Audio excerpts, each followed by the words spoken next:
Hello friends, welcome back to my channel. Friends, ಇವಾಗ ನೋಡಿ time ಬಂದು 7:15 ಆಗ್ತಾ ಇದೆ. ಆ್ಯಂಡ್ ಬೆಳಗ್ಗೆ ನನ್ನ ತಂಗಿ ಕೂಡ ಕಾಲೇಜ್ಗೆ ಹೋಗೋದಕ್ಕೆ ರೆಡಿ ಆಗಿದ್ದಾಳೆ. ತಮ್ಮಂಗಂತೂ ರಜಾ ಇವಾಗ ಸದ್ಯಕ್ಕೆ. ಸೊ ಎಕ್ಸಾಮ್ಸ್ ಎಲ್ಲ ನಡೀತಾ ಇದೆ, ಹಾಗಾಗಿ ಅವ್ನಿಗೆ ಸ್ಟಡಿ ಹಾಲಿಡೇಸ್ ಥರ ಇದೆ ಸ್ವಲ್ಪ. ಸೊ ತಂಗಿ ಕೂಡ ರೆಡಿ ಆಗಿದ್ಲು. ಅವಳು ಇನ್ನೇನು ಕಾಲೇಜ್ಗೆ ಹೋಗ್ಬಿಡ್ತಾಳೆ. ಸೊ ಪಾಪು ನೋಡಿ 7 ಗಂಟೆ ಹಂಗೆ ಎದ್ದು ಬಿಟ್ಟಿದ್ಲು. ಸೊ ಇಲ್ಲಿ ಇವಾಗ ಆಟ ಆಡ್ತಾ ಇದ್ದಾಳೆ. ನನ್ನ ತಂಗಿ ಎಲ್ಲ ಕ್ರಾಫ್ಟ್ ಎಲ್ಲ ಮಾಡಿದ್ಲು ನೋಡಿ. ಸೊ ಅದನ್ನೆಲ್ಲ ಎತ್ಕೊಂಡು ಕಿತ್ತಿ ಎಸಿತಾ ಇದ್ದಾಳೆ. ಸೊ ಅಲ್ಲೇ ಒಂದು ವಾಸ್ ಥರ ಇಟ್ಟಿದ್ಲು. ವಾಸಲ್ಲೆಲ್ಲ ಹಾಕ್ಬಿಟ್ಟು ಪೇಪರ್ ಕ್ರಾಫ್ಟ್ ಎಲ್ಲ ಫ್ಲವರ್ಸ್ ಎಲ್ಲ ಇತ್ತು, ಅದನ್ನೆಲ್ಲ ನೋಡ್ತಾ ಕೂತಿದ್ದಾಳೆ. ಸೊ ಇವಾಗಷ್ಟೇ ಎದ್ದಿದ್ದು ಅಲ್ವಾ, ಸ್ವಲ್ಪ ಅವಳು ಕೂಡ ಒಂಥರ ರಿಫ್ರೆಶ್ ಆಗ್ತಾಳೆ. ಈ ಥರ ಆ ಕಡೆ ಈ ಕಡೆ ಎಲ್ಲ ಹೊರಗಡೆ ಎಲ್ಲ ಕರ್ಕೊಂಡು ಹೋದ್ರೆಲ್ಲ. ಸೊ ಹಂಗೆ ಆ ಕಡೆ ಈ ಕಡೆ ಹೋಗ್ಬಿಟ್ಟು ಅವಳು ಬ್ರೇಕ್ಫಾಸ್ಟ್ ಎಲ್ಲ ಆಗಿ ನೋಡಿ ಇವಾಗ ಸ್ನಾನ ಎಲ್ಲ ಮಾಡಿಸಿ ಆಟ ಆಡ್ತಾ ಇದ್ದಾಳೆ. ಇದು ಮತ್ತೆ ನಾನು ಮಧ್ಯಾಹ್ನದಂಗೆ ವೀಡಿಯೋ ಮಾಡಿದ್ದು. ನನ್ನ ತಂಗಿ ಆಲ್ರೆಡಿ ಕಾಲೇಜಿಂದ ಕೂಡ ಬಂದು ಅವಳೇನೋ ನೇಲ್ ಆರ್ಟ್ ಎಲ್ಲ ಮಾಡ್ತೀನಿ ಅಂತ ಎಲ್ಲನೂ ಹರಡ್ಕೊಂಡು ಕೂತ್ಕೊಂಡಿದ್ಲು. ಸೊ ಇಲ್ಲಿ ಅವಳು ಟ್ರೈಪಾಡ್ ಎಲ್ಲ ಕಿತ್ತಿ ನೋಡಿ ಹೆಂಗೆ ಕೆಳಗಡೆ ಹಾಕ್ಬಿಟ್ಟು ಅದನ್ನೆಲ್ಲ ಕುಡಿತಾ ಇದ್ದಾಳೆ ಗೊತ್ತಾ. ಸೊ ಈ ಥರನೇ ಮಾಡ್ತಾಳೆ, ಸುಮ್ಮನೆ ಸೌಂಡ್ ಬರುತ್ತಲ್ವಾ, ಅವಳು ತುಂಬ ಖುಷಿಯಾಗುತ್ತೆ ನೋಡಿ ನಕ್ಕೊಂಡು ಹೆಂಗೆ ಮಾಡ್ತಾ ಇದ್ದಾಳೆ ಅಂತ. ಆ್ಯಂಡ್ ನನ್ನ ತಂಗಿದು ಇನ್ಸ್ಟಾಗ್ರಾಮ್ ಪೇಜ್ ಇದೆ. ಸೊ ನೀವಲ್ಲಿ ಅವಳು ಮಾಡೋವಂಥ ಆರ್ಟ್ಸ್, ಕ್ರಾಫ್ಟ್, ನೇಲ್ ಆರ್ಟ್ ಈ ಥರದ್ದೆಲ್ಲನೆಲ್ಲ ನೋಡ್ಬೋದು. ಆ್ಯಂಡ್ ಫಾಲೋ ಕೂಡ ಮಾಡ್ಬೋದು. ಪ್ಲೀಸ್ ಫಾಲೋ ಮಾಡಿ ಅವಳ ಇನ್ಸ್ಟಾಗ್ರಾಮ್ ಪೇಜನ್ನು, ಓಕೆನಾ. ಸೊ ಅದಾದಮೇಲೆ ನಾನು ಇಲ್ಲೊಂದು ಗಿಡ ತೋರಿಸ್ತಾ ಇದ್ದೀನಿ ನಿಮಗೆ. ಇದು ನಾನು ಆ್ಯಕ್ಚುಲಿ ಒಂದು ಸರಿ ಇನ್ಸ್ಟಾಗ್ರಾಮ್ ರೀಲ್ಸಲ್ಲೋ ಇಲ್ಲ ವಾಟ್ಸಪ್ಪಲ್ಲೋ ಏನೋ ನೋಡಿದ್ದೆ, ಒಂದು ವಿಡಿಯೋ ಬಂದಿತ್ತು. ಇದು ಬಂದು ಪ್ಯಾಷನ್ ಫ್ರೂಟ್ ಇದೆಯಲ್ಲ ಅದರದ್ದು ಹೂವು. ಅದು ಪಾಂಡವರು ಅಂತ, ಕೌರವರು ಆ ಥರ ಎಲ್ಲ ಇದೆ. ಅದರಲ್ಲಿ ಗಡಿಯಾರದ ಥರ ಇದೆ ನೋಡಿ, ಆ ಥರ ಎಲ್ಲ ಇದೆ ಅಂತಂದ್ಬಿಟ್ಟು ಹೇಳ್ತಾಯಿದ್ರು. ಸೊ ಹಾಗೆ ನೆನಪಾಯಿತು, ಹಾಗಾಗಿ ಅದನ್ನು ಹಾಗೆ ಕ್ಯಾಪ್ಚರ್ ಮಾಡಿದೆ. ಇವಾಗಂತೂ ನೋಡಿ ಫ್ಯಾಷನ್ ಫ್ರೂಟ್ ತುಂಬ ಚೆನ್ನಾಗಿ ಆಗ್ತಾಯಿದೆ. ಆ್ಯಂಡ್ ನೋಡ್ಬೋದು ಫುಲ್ ಲೈನಲ್ಲಿ ಬರುತ್ತೆ. ಇದು ಒಂದು ಸಲ ಹಣ್ಣಾಗೋದು ಕಾಯಿ ಆಗಿಬಿಡೋದಕ್ಕೆ ಸ್ಟಾರ್ಟ್ ಆದರೆ ಫುಲ್ ಲೈನಲ್ಲಿ ಒಂದು ಆದಮೇಲೆ ಒಂದು ಚೆನ್ನಾಗಿರುತ್ತೆ ನೋಡೋದಕ್ಕೆ ಹಾಗೇ. ಆ್ಯಂಡ್ ಕೆಲವೊಂದೆಲ್ಲ ಬಿಸಿಲಿಗೆ ನೋಡಿ ಹಂಗೆ ಆಗಿಬಿಟ್ಟಿತ್ತು, ಒಂಥರ ಶ್ರಿಂಕ್ ಆದಂಗೆ ಆಗಿಬಿಟ್ಟಿತ್ತು. ಇನ್ನು ಅದು ಉದುರೋಗ್ಬಿಡತ್ತೆ, ಬಿದ್ದೋಗ್ಬಿಡತ್ತೆ. ಸೊ ಈ ಥರ ನೋಡ್ಬೋದು ಚೆನ್ನಾಗಿ ಬರ್ತಾಯಿದೆ. ತುಂಬಾ ಚೆನ್ನಾಗಿರುತ್ತೆ ಇದ್ರದ್ದು ಜ್ಯೂಸು ಎಲ್ಲನೂ. ಸೊ ನನ್ನ ತಂಗಿ, ನನ್ನ ಪಾಪು ಅಂತೂ ಇಲ್ಲಿ ತಮ್ಮನ ಜೊತೆಗೆ ಫುಲ್ ನಾಯಿಗಳನ್ನು ನೋಡೋದ್ರಲ್ಲಿ ಬ್ಯುಸಿ ಆಗಿಬಿಟ್ಟಿದ್ದಾಳೆ. ತುಂಬಾ ಇಷ್ಟ ಆಗುತ್ತೆ ಇವಳಿಗೆ ಈ ಥರ ಎಲ್ಲೆಲ್ಲ ಕರ್ಕೊಂಡು ಬಂದರೆ. ಇಲ್ಲ ಅಂತಂದರೆ ಅಲ್ಲಿ ಬರ್ಡ್ಸ್ ಇದೆಯಲ್ಲ ಅದನ್ನು ತೋರಿಸ್ಬೇಕು. ಆ ಥರ ಎಲ್ಲ ಒಂದು ಕಡೆ ಹೋದರೆ ಸಾಕಾಗೋದಿಲ್ಲ, ಎಲ್ಲ ಕಡೆಯೂ ಒಂದು ರೌಂಡ್ ಹಾಕ್ಬಿಟ್ಟು ಕರ್ಕೊಂಡು ಹೋದರೆ ಸುಮ್ಮನೆ ಇರ್ತಾಳೆ. ಇಲ್ಲ ಅಂತಂದರೆ ಅಲ್ಲಿ ಹೋಗೋಣ ಅನ್ನೋ ಥರ ಆ ಕಡೆಯೇ ಕೈ ತೋರಿಸ್ತಾ ಇರ್ತಾಳೆ. ಹಾಗೆಯೇ ಇಲ್ಲಿ ಇವಾಗ ಪಾಪುನ ಕರ್ಕೊಂಡು ಹಸುನೆಲ್ಲ ತೋರಿಸೋಣ ಅಂತ ಕರ್ಕೊಂಡು ಬಂದಿದ್ದೀನಿ. ಅಷ್ಟಾಗಿ ನೋಡೋದಕ್ಕೆ ಸಿಗೋದಿಲ್ಲ ನೋಡಿ, ನಮ್ಮ ಮನೆಯಲ್ಲಿ ಹಸು ಇಲ್ಲ ಅಲ್ವಾ, ಹಾಗಾಗಿ ಅವ್ಳಿಗೂ ಹಸು ಎಲ್ಲ ನೋಡಿ ಅಷ್ಟೊಂದು ಗೊತ್ತಿಲ್ಲ. ಸೊ ಹಾಗಾಗಿ ತೋರಿಸೋಣ ಅಂತ ಅಂದ್ಕೊಂಡೆ. ಬಟ್ ಹಸು ಕೂಗೋವಾಗ ಅವ್ಳಿಗೊಂದ್ಸರಿ ಇತ್ತು, ಭಯನೇ ಆಗೋಯಿತು, ಅಳೋದಕ್ಕೆ ಸ್ಟಾರ್ಟ್ ಮಾಡಿದ್ಲು. ಆಮೇಲೆ ಸಮಾಧಾನ ಮಾಡಿ, ನೋಡು ಇದಷ್ಟು ಪಾಪ ಇದೆ ಹಂಗೆ ಹಿಂಗೆ ಎಲ್ಲ ಹೇಳಿದಾಗ ಸ್ವಲ್ಪ ಓಕೆ ಅಂತ ಸುಮ್ಮನೆ ನಿಂತ್ಕೊಂಡು ನೋಡೋದಕ್ಕೆ ಸ್ಟಾರ್ಟ್ ಮಾಡಿದ್ಲು. ಇಲ್ಲ ಅಂತಂದರೆ ಅಲ್ಲಿ ಹೋಗೋದೇ ಬೇಡ ಅನ್ನೋ ಥರ ಮಾಡ್ತಾಯಿದ್ಲು. ಇವಾಗಂತೂ 4-5 ದಿನ ಇದ್ದೀವಲ್ಲ, ಸೊ ಹಾಗಾಗಿ ಅವಳಿಗೆ ದಿನ ಹೋಗಿ ನೋಡಿ ಸ್ವಲ್ಪ ಅಭ್ಯಾಸ ಆಗಿಬಿಟ್ಟಿದೆ. ಅವಳಿಗೆ ಅದು ಕುಕ್ಕೊಳ್ಳೋವಾಗ ಸ್ವಲ್ಪ ಭಯ ಅನ್ನಿಸ್ತು, ಹಂಗಾಗಿ ಒಂದು ಸ್ವಲ್ಪ ಹತ್ತಲು. ಆಮೇಲೆ ಪರವಾಗಿಲ್ಲ, ಸುಮ್ಮನೆ ಆ ಕಡೆ ಈ ಕಡೆ ಎಲ್ಲ ತೋರಿಸ್ಕೊಂಡು ಹೋಗ್ತಾಯಿದ್ದೀನಿ. ಸಂಜೆ ಟೈಮ್ ವಾಕ್ ಮಾಡ್ತಾಯಿದ್ದೀವಿ ನೋಡಿ. ಸೀತಾಫಲ, ರಾಮಫಲ ಎಲ್ಲ ಹೇಳ್ತಾರೆ, ಆಗಿದೆ ಇಲ್ಲಿ ತೋರಿಸ್ತೀನಿ ನಾನು. ಇದು ಆ್ಯಕ್ಚುಲಿ ನಾನೇ ಅದು ಗಿಡ ಮಾಡಿರೋದು. ಸೊ ಹಂಗಾಗಿ ನಂಗೆ ಸ್ವಲ್ಪ ಜಾಸ್ತಿನೇ ಪ್ರೀತಿ ಅದ್ರ ಮೇಲೆ. ನೋಡ್ಬೋದು ಇಲ್ಲಿ ಈ ಸತಿ ಸುಮಾರಷ್ಟಾಗಿದೆ. ಈ ನೋಡಿ ಪುಟ್ಟದಿದೆ ಇನ್ನು, ನೋಡಿ ಎಷ್ಟೊಂದು ಇದೆ ನೋಡಿ. ಹಣ್ಣಪ್ಪಲ್ಲಿ ಇದು ಬೆಳೆದಿಲ್ಲ, ರಾಮಫಲ ಅಂತಲೂ ಹೇಳ್ತಾರೆ. ನಮ್ಮ ಕಡೆ ಎಲ್ಲ ಸೀತಾಫಲ ಅಂತೀವಿ ಇದಕ್ಕೆ. ರಾಮಫಲ ಅಂತ ಮತ್ತೊಂದು ಇದೆಯಲ್ಲ, ಅದಕ್ಕೆ ನಾವು ರಾಮಫಲ ಅಂತೀವಿ. ಏನೋ ಒಂದೊಂದು ಕಡೆ ಒಂದೊಂದು ಥರ ಹೇಳ್ತಾರೆ. ಬನ್ನಿ, ಜಂಬನೇರಳಿದ್ದವ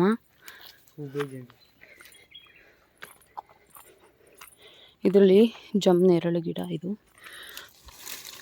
ಇವಾಗ ಇನ್ನೂ ಮೊಗ್ಗು ಬಿಡ್ತಾ ಇದೆ ನೋಡಿ, ಇಲ್ಲಿ ಮೊಗ್ಗಿದೆ ಅಷ್ಟೆ. ಸುಮ್ಮನೆ ಈವ್ನಿಂಗ್ ಒಂದು ವಾಕ್ ಬಂದಿರೋದು. ಹಾಯ್ ಮಾಡುವಾಗಳ, ಹಾಯ್, ಗುಡ್ ಈವ್ನಿಂಗ್ ಹೇಳು, ಹಾಯ್. ಸೊ ಸುಮ್ಮನೆ ಬಂದಿದ್ವಿ ಹಂಗೆ ಒಂದು ರೌಂಡ್ ವಾಕಿಂಗ್ ಥರ. ಸೊ ಇನ್ನು ಆ ಕಡೆ ಹೋಗೋಣ ಅಂತ ಅಂದ್ಕೊಂಡಿದ್ವಿ. ಅಮ್ಮ ತಂಗಿ ಎಲ್ಲ ಮನೆಯಲ್ಲೇ ಇದ್ದಾರೆ. ಅಲ್ಲಿ ಹಿಂದೆಗಡೆ ತೊಂಡೆಕಾಯ್ದು ಚಪ್ರ ಹಾಕಿದ್ದಾರೆ. ಸೊ ಇನ್ನು ಮನೆಗೆ ಹೋಗೋಣ ಬನ್ನಿ. ಆವಾಗಲೇ ಬಂದು ನಾನು ಇವಾಗಷ್ಟೇ ವೀಡಿಯೋ ಮಾಡ್ತದಕ್ಕೆ ಸ್ಟಾರ್ಟ್ ಮಾಡಿರೋದು. ಸೊ ಎನಿವೇಸ್ ಬನ್ನಿ ಮನೆಗೆ ಹೋಗೋಣ.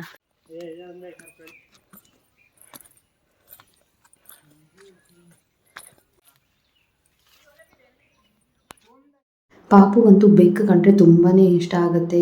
ಸೊ ಇಲ್ಲಿ ಎದುರುಗಡೆ ಬೆಕ್ಕು ಕೂತಿತ್ವಲ್ವ, ಅದನ್ನು ಕರೀತಾ ಇದ್ದಾಳೆ ನೋಡಿ. ಹಿಂಗೆ ಅದು ಹಿಡಿಬೇಕು ಅನ್ನೋದೇ ಅವಳಿಗೆ ಒಂದು ಮೇನ್ ಟಾರ್ಗೆಟ್ ಅಂತಲೇ ಹೇಳ್ಬೋದು. ಎಲ್ಲಿ ಕಂಡ್ರೂ ಸಾಕು ಅದ್ರ ಹಿಂದೆಯಿಂದಾನೇ ಹೋಗ್ಬಿಡ್ತಾಳೆ. ಸೊ ಅವಳದು ಅದನ್ನು ಹಿಡಿಬೇಕು ಅಂತ. ಬಟ್ ನಾನು ಯಾವತ್ತೂ ಬೆಕ್ಕನ್ನೆಲ್ಲ ಹಿಡಿಯೋದಕ್ಕೆ ಬಿಟ್ಟೇ ಇಲ್ಲ ಅಂತಲೇ ಹೇಳ್ಬೋದು. ನನಗೆ ಯಾಕೋ ಭಯ, ಅದೆಲ್ಲಾದರೂ ಪರಚಿಬಿಟ್ರೆ ಅಂತ. ಒಂದೊಂದು ಬೆಕ್ಕು ಹಂಗೆ ಮಾಡುತ್ತೆ. ಆಮೇಲೆ ಪ್ರಾಣಿಗಳ ಬಗ್ಗೆ ಹೇಳೋದಕ್ಕಾಗಲ್ಲ ನೋಡಿ, ಹೆಂಗೆ ಯಾವ ಟೈಮಲ್ಲಿ ಹೆಂಗೆ ವರ್ತಿಸ್ತಾರೆ ಅಂತ ಅಂದ್ಬಿಟ್ಟು ಹೇಳೋದಕ್ಕಾಗೋದಿಲ್ಲ ನೋಡಿ. ಸೊ ಅದು ಡೇಂಜರ್ ಯಾವತ್ತಿದ್ರೂ ಮಕ್ಕಳನ್ನೆಲ್ಲ ಈ ಥರ ಬೆಕ್ಕು ನಾಯಿ ಹತ್ರ ಎಲ್ಲ ಬಿಡೋದು. ಸೊ ನನಗಷ್ಟೊಂದು ಕಂಫರ್ಟೇಬಲ್ ಅಂತ ಅನಿಸೋದಿಲ್ಲ. ಬಟ್ ದೂರದಿಂದ ಎಲ್ಲ ತೋರಿಸ್ತೀನಿ, ನಾನು ಮಾಡ್ತೀನಿ. ಬಟ್ ಹತ್ರ ಹೋಗಿ ಮುಟ್ಟೋದಕ್ಕೆ ಬಿಡೋದಿಲ್ಲ. ಆಮೇಲೆ ಬೆಕ್ಕು ರೋಮ ಎಲ್ಲ ಇರುತ್ತಲ್ಲ, ಅದೆಲ್ಲ ತುಂಬ ವಿಷ ಅಂತ ಹೇಳ್ತಾರೆ, ಅಕಸ್ಮಾತ್ ಬಾಯಿಗೆಲ್ಲ ಹಾಕ್ಕೊಂಡ್ಬಿಟ್ರೆ. ಹಾಗಾಗಿ ನಾನು ಅಷ್ಟೊಂದಾಗಿ ಅದಕ್ಕೆ ಮುಟ್ಟೋದಕ್ಕೆಲ್ಲ ಬಿಡೋದಿಲ್ಲ. ಆ್ಯಂಡ್ ಇದು ನೆಕ್ಸ್ಟ್ ಡೇ ಮಾರ್ನಿಂಗ್ ಬೆಳಗ್ಗೆಯಿಂದನೇ ನೋಡಿ ಪಾಪುಗೆ ಹಿಂಗೆ ಎಲ್ಲಿ ಕರ್ಕೊಂಡು ಹೋಗ್ತಾ ಇರಬೇಕು ಹೊರಗಡೆ. ಎಲ್ಲಾದರೂ ಆ ಕಡೆ ಹೋಗಿ ನಾಯಿ ನೋಡೋದಾಗಿರ್ಬೋದು, ಹಕ್ಕಿಗಳನ್ನು ನೋಡೋದು, ದನ ನೋಡೋದು, ಇದೇನೇ ಇಲ್ಲಿ ಬಂದರೆ ಇದೇ ಮಾಡೋದವಳು. ಎತ್ಕೊಂಡು ಹೋಗು ಅಂತಾನೆ ಅನ್ನೋದು. ಅದು ಎಸ್ಪೆಷಲಿ ನನ್ನ ತಮ್ಮ ಹತ್ರ ಜಾಸ್ತಿ ಹೋಗ್ತಾಳೆ. ಯಾಕೆ ಅಂತಂದರೆ ಅವ್ನು ಎಲ್ಲ ಕಡೆ ಕರ್ಕೊಂಡು ಹೋಗ್ತಾನೆ ನೋಡಿ. ಅವನು ಯೂಶ್ವಲಿ ಅಲ್ಲಿ ಎಲ್ಲ ಹೋಗ್ತಾ ಇರ್ತಾನಲ್ವಾ. ಹಾಗಾಗಿ ಇವಾಗ ನೋಡಿ ಅಮ್ಮನ ಜೊತೆ ಕೂತಿದ್ದಾಳೆ ಇವಳು. ಬ್ರೇಕ್ಫಾಸ್ಟ್ ಎಲ್ಲ ಆಗಿ ಸ್ವಲ್ಪ ಹೊತ್ತು ಇನ್ನು ಸ್ನಾನ ಮಾಡಬೇಕು, ಸ್ನಾನ ಮಾಡಿಸ್ಬೇಕು ಅವಳಿಗೆ.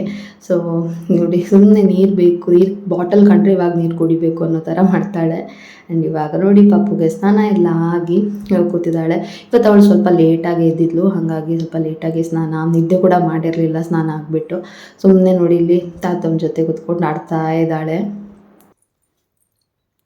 ಹಾಗೆಯೇ ಒಬ್ಬರಂತೂ ಕಮೆಂಟ್ ಮಾಡಿ ಕೇಳ್ತಾ ಇದ್ರಿ, ಅಮ್ಮನ ಫುಲ್ ಡೇ ರೊಟೀನನ್ನು ತೋರಿಸಿ ಪ್ರಜ್ಞಾ, ಹೇಗಿರುತ್ತೆ ಅವ್ರು ಮಾರ್ನಿಂಗ್ ಎಷ್ಟು ಗಂಟೆಗೆ ಹೇಳ್ತಾರೆ, ಏನು ಎತ್ತ ಎಲ್ಲನೂ ಹೇಗೆ ಮ್ಯಾನೇಜ್ ಮಾಡ್ತಾರೆ ಅನ್ನೋದನ್ನು ತೋರಿಸಿ ಅಂತ ಕೇಳ್ತಾ ಇದ್ದೆ. ಸೊ ನನಗೆ ಈ ಸತಿ ಆ್ಯಕ್ಚುಲಿ ಹೇಳಬೇಕಂದ್ರೆ ಜಾಸ್ತಿ ವೀಡಿಯೋ ಶೂಟ್ ಮಾಡೋದಕ್ಕೇ ಆಗಿಲ್ಲ. ಅದರಲ್ಲೂ ಫುಲ್ ಡೇ ರೂಟೀನ್ ಅಂತಂದರೆ ನಾನು ಫುಲ್ ಡೇ ವಿಡಿಯೋ ಮಾಡೋದಕ್ಕೆ ರೆಡಿ ಇರಬೇಕು. ಬಟ್ ನನಗೆ ಈ ಸತಿ ಹಂಗೆ ಮಾಡೋದಕ್ಕಾಗಿಲ್ಲ ಕೆಲವೊಂದು ರೀಸನಿಂದ. ಸೊ ಹಾಗಾಗಿ ನಾನು ನೆಕ್ಸ್ಟ್ ಟೈಮ್ ಖಂಡಿತವಾಗ್ಲೂ ಹೋದಾಗ ಫುಲ್ ಡೇ ರೂಟೀನ್ ವ್ಲಾಗನ್ನು ಮಾಡ್ತೀನಿ. ಓಕೆನಾ. ಹಳ್ಳಿ ಮನೆಯಲ್ಲಿ ನಮ್ಮಮ್ಮ ಹಿಂಗೆ ಎಲ್ಲ ಕೆಲಸಗಳನ್ನೆಲ್ಲ ಮ್ಯಾನೇಜ್ ಮಾಡಿಕೊಂಡು ಹೀಗೆ ಎಲ್ಲ ಮ್ಯಾನೇಜ್ ಮಾಡ್ತಾರೆ, ಅದರ ಬಗ್ಗೆ ನಾನು ಕಂಪ್ಲೀಟಾಗಿ ಒಂದು ವೀಡಿಯೋ ಮಾಡೋಣ ಅಂತ ಅಂದ್ಕೊಂಡಿದ್ದೀನಿ. ಬಟ್ ನಂಗೆ ಒಂದು ಸ್ವಲ್ಪ ಟೈಮ್ ಬೇಕು, ಖಂಡಿತವಾಗ್ಲೂ ಮಾಡ್ತೀನಿ. ಓಕೆನಾ. ಆ್ಯಂಡ್ ಇಲ್ಲಿ ನೋಡ್ಬೋದು ಪಾಪು ಎಲ್ಲ ನೇಲ್ ಪಾಲಿಶ್ ಎಲ್ಲ ಹರಡ್ಕೊಂಡು ಕೂತ್ಕೊಂಡಿದ್ದಾಳೆ. ಸುಮ್ಮನೆ ಆ ಕಡೆ ಈ ಕಡೆ ಎಸಿತಾಳೆ, ಅದನ್ನು ನೋಡ್ಬೋದು ನೀವು. ಇವತ್ತು ತಂಗಿ ಕೂಡ ಕಾಲೇಜ್ಗೆ ಹೋಗಿರಲಿಲ್ಲ, ಏನೋ ಅವಳಿಗೂ ರಜಾ ಇತ್ತು ಅನ್ಸತ್ತೆ, ಹಾಗಾಗಿ. ಆ್ಯಂಡ್ ಅವಳು ನೋಡಿ ನನ್ನ ತಂಗಿ ಫುಲ್ ಲುಕ್ಕು ಕೊಡ್ತಾ ಇದ್ದಾಳೆ, ಎಲ್ಲ ಹರಡ್ತಾ ಇದ್ದಾಳೆ ಇವಳು ಅಂತ ತರಲೆ ಮಾಡ್ತಾಳೆ ತುಂಬಾ. ಅವಳು ಪಾಪುನು ಕೂಡ ಅಷ್ಟೇ. ಆ್ಯಂಡ್ ನೋಡ್ಬೋದು ಎಲ್ಲನೂ ಆ ಕಡೆ ಈ ಕಡೆ ಎತ್ತಿ ಬಿಸಾಕ್ತಾಳೆ, ಸೌಂಡ್ ಬರುತ್ತಲ್ವಾ, ಹಾಗಾಗಿ. ಆ್ಯಂಡ್ ಇವತ್ತು ಸ್ಪೆಷಲ್ಲಾಗಿ ಅಮ್ಮ ನೋಡ್ಬೋದು, ಇವತ್ತು ಬೆಳಗ್ಗೆ ಕಿಚಡಿ ಮಾಡಿದರು, ಹೆಸರು ಕಾಳು ಹಾಕ್ಬಿಟ್ಟು ಕಿಚಡಿ. ಸೊ ಅದು ಆಮೇಲೆ ನಾನಿವಾಗ ಊಟ ಮಾಡೋದಕ್ಕೆ ಕೂತಿದ್ದೀನಿ. ಆ್ಯಂಡ್ ಕಿಚಡಿ ನನಗೆ ತುಂಬಾ ಇಷ್ಟ ಆಗುತ್ತೆ ಅಮ್ಮ ಮಾಡೋ ಕಿಚಡಿ. ಸೊ ಹಾಗಾಗಿ ಮಧ್ಯಾಹ್ನ ಕೂಡ ತುಂಬಾ ಇಷ್ಟ ನನಗೆ ಇದು. ಆಯಿತು ಸ್ವಲ್ಪ ಸಂಡಿಗೆ, ಆಮೇಲೆ ಪಲ್ಯ ಮಾಡಿದರು. ಇದು ಬಂದು ಕೆಸುವು ಇರುತ್ತಲ್ಲ ಅದರದ್ದು ಪಲ್ಯ.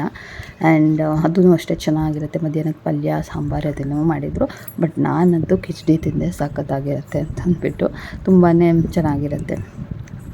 ಸೊ ಕಿಚಡಿ, ಪಲ್ಯ, ಆಮೇಲೆ ಸ್ವಲ್ಪ ಸಂಡಿಗೆ, ಇದಿಷ್ಟು ನನ್ನ ಇವತ್ತಿನ ಲಂಚ್.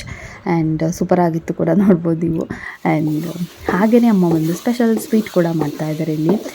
ಇದು ಏನು ಸ್ವೀಟು ಅಂತಂದರೆ ಕುಂಬಳಕಾಯಿ ಹಲ್ವಾ, ಅಂದರೆ ಕಾಶಿ ಹಲ್ವಾ ಅಂತ ಹೇಳ್ತೀವಲ್ಲ ಅದು. ಅದರದ್ದು ರೆಸಿಪಿ ನಾನಿನ್ನೂ ಶೂಟ್ ಮಾಡಿಲ್ಲ, ಬಿಕಾಸ್ ಅಮ್ಮಂಗೆ ಆಲ್ರೆಡಿ ಸ್ಟಾರ್ಟ್ ಮಾಡಾಗಿತ್ತು. ನಾನು ಮಧ್ಯಾಹ್ನ ಊಟ ಮಾಡಿ ಸ್ವಲ್ಪ ನಿದ್ದೆ ಮಾಡಿಬಿಟ್ಟಿದ್ದೆ. ಸೊ ಹಿಂಗಾಗುತ್ತೆ ನೋಡಿ, ಅಮ್ಮನ ಮನೆಗೆ ಬಂದಿರೋದು ಅಂತ ಅಂದ್ಬಿಟ್ಟು ಚೆನ್ನಾಗಿ ನಿದ್ದೆ ಮಾಡೋದು, ಆರಾಮ್ಸೆ ಇರೋದು. ಹಾಗಾಗಿ ನಾನು ವೀಡಿಯೋ ಮಾಡೋದೆಲ್ಲ ಅಲ್ಲಲ್ಲೇ ಬಾಕಿ ಆಗುತ್ತೆ. ಬಟ್ ಅಮ್ಮಂಗೆ ನೋಡಿ ಇಷ್ಟೊತ್ತು ಮಾಡಿ ಆಗಿಬಿಟ್ಟಿತ್ತು. ನಾನು ಆಮೇಲೆ ಬಂದು ನಾನು ಒಂದು ಕರಿಬೇಕಿತ್ತು ಅಲ್ವಾ ಅಂತಂದ್ಬಿಟ್ಟೆ ವೀಡಿಯೋ ಮಾಡ್ತಿದ್ದೆ ಅಂತ. ಬಟ್ ಎನಿವೇಸ್ ಇನ್ನೊಂದು ಸರಿ ಮಾಡ್ತೀನಿ ನಾನು, ಅವಾಗ ಶೂಟ್ ಮಾಡಿರಿ ಅಂತ ಹೇಳಿದರು. ಬಟ್ ಓಕೆ, ತುಂಬಾ ಈಸಿ ಕೂಡ ನೋಡಿ, ಸೂಪರ್ ಆಗಿತ್ತು ಮಾತ್ರ ಅಲ್ವಾ. ಇದು ಯಾಕೆ ಸ್ಪೆಷಲ್ಲಾಗಿ ಮಾಡಿದರು ಅಂತಂದರೆ ನನ್ನ ಅಕ್ಕ ಬರ್ತಾ ಇದ್ದಾಳೆ. ಸೊ ನಾನು ಹೊರಡ್ಬೇಕಂದ್ರೆ ಅಕ್ಕ ಬರ್ತೀನಿ ಅಂತಂದಿದ್ಲು. ಯೂಶ್ವಲಿ ನಾವು ಆದಷ್ಟು ಒಟ್ಟಿಗೆ ಬರೋದಕ್ಕೆ ಟ್ರೈ ಮಾಡ್ತೀವಿ, ಯಾಕಂದರೆ ಚೆನ್ನಾಗಿರುತ್ತೆ, ಮಕ್ಳಿಗೂ ಆಟ ಆಡೋದಕ್ಕೆಲ್ಲ ಸಿಗುತ್ತೆ ಅಲ್ವಾ, ಹಾಗಾಗಿ. ಬಟ್ ಈ ಸತಿ ಯಾಕೋ ಅದಾಗಿಲ್ಲ.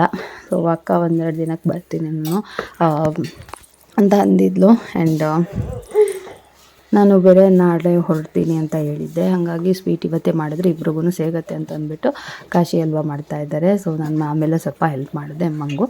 ಅದನ್ನೆಲ್ಲ ಕಾಯಿಸೋದು ಸ್ವಲ್ಪ ಟೈಮ್ ಹಿಡಿಸುತ್ತೆ ನೋಡಿ, ಬಟ್ ನಿಮಗೆ ಗೋಧಿ ಹಲ್ವಾ ಆ ಥರದ್ದೆಲ್ಲ ಮಾಡೋದಕ್ಕಿಂತ ತುಂಬಾ ಈಸಿ. ಜಾಸ್ತಿ ಕೈಯಾಡಿಸ್ತಾನೆ ಇರಬೇಕು ಅಂತಲೂ ಇಲ್ಲ, ಬಿಕಾಸ್ ಅದು ತುಂಬ ನೀರಿನ ಅಂಶ ಇರುತ್ತೆ ನೋಡಿ, ಹಾಗಾಗಿ ಅದಷ್ಟು ಬೇಗ ತಳ ಹಿಡಿಯೋದಿಲ್ಲ, ಜಾಸ್ತಿ ತುಪ್ಪ ಎಲ್ಲನೂ ಬೇಕಾಗೋದಿಲ್ಲ. ಸೊ ಇದು ನೋಡ್ಬೋದು ತುಂಬ ಚೆನ್ನಾಗಾಗಿತ್ತು. ಹಾಗೆಯೇ ಈ ವ್ಲಾಗನ್ನು ನಾನು ಇಲ್ಲಿಗೆ ಎಂಡ್ ಮಾಡ್ತಾ ಇದ್ದೀನಿ. ಈ ವ್ಲಾಗ್ ಇಷ್ಟ ಆದರೆ please like, share, comment and subscribe ಮಾಡದೆ ನೋಡ್ತಾ ಇದ್ದರೆ ಇವಾಗಲೇ ಸಬ್ಸ್ಕ್ರೈಬ್ ಮಾಡಿ, ಸಪೋರ್ಟ್ ಮಾಡಿ.